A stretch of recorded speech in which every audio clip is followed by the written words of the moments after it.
हिंगोली जिल्ह्यात नाफेड खरेदी केंद्रावर बारदान संपल्यानं 4 दिवसांपासून सोयाबीन खरेदी ठप्प आहे। त्यामुळे केंद्रावर सोयाबीन घेऊन आलेल्या शेतकऱ्यांच्या वाहनांच्या रांगा लागल्या आहेत। त्यामुळे शेतकरी मोठ्या विवंचनेत सापडतोय। 4 दिवसाच्या बाद आम्ही घरून आणून भाकरी खायलो। इथं रात्रंदिवस राखण राहिलो। चोराची भीती आहे। इथं केंद्र प्रमुखाला विचारलं तर बारदानाच नाही म्हणतात। मग असं शासनाने शेतकऱ्याची लूट करायसाठीच हमी भाव केंद्र चालू केलेत का?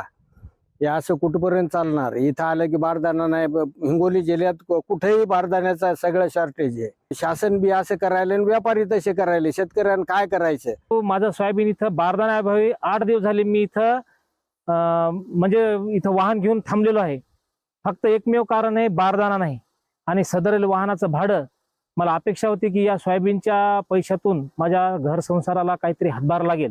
तर शासनाला माझी एकच विनंती आहे, तुम्हाला जर खरेदी करायची नसतील, आमच्या गावरानी भाषेत सांगतो, जर तुम्हाला सोयरीकच करायची नसेल तर हुंड्याहून सोयरीक मोडू नका। आमच्यात मन आहे, सोयरीक जोडायची नसेल तर हुंड्याहून कॅन्सल करतात। म्हणजे समोरचा बी मंदात्री आणि तिरायतावर ही जबाबदारी येत नाही। तसं शासनाला माझी विनंती आहे, तुम्हाला खरेदी करायची नसतील तर हे सेंटर बंद करून टाका। 10 ते 12 दिवसापासून बारदाण्याअभावी खरेदी केंद्र बंद आहे। याचं वाईट आम्हाला सुद्धा वाटतं की शेतकरी इथे चक्रा मारून परेशान आहे। शेतकरी येऊन वाद घालतायत। खऱ्या अर्थाने आमची कसोटी होते केंद्रधारकांची की शेतकऱ्यांना उत्तर तरी काय द्यावं। शेतकऱ्यांचे अक्षरशः आमची शेतकऱ्यांचा वादावादीचा विषय येतो, पण आम्हाला त्यात समजून सांगून त्यांना हात जोडून विनंती करून समजून सांगायला लागत आहे की बाबा बारदाना तुम्हाला तुमचा माल आम्हाला घेणं अवघड जाते आणि बारदाना नसेल तर माल मोजणं आम्हाला शक्यही नाही।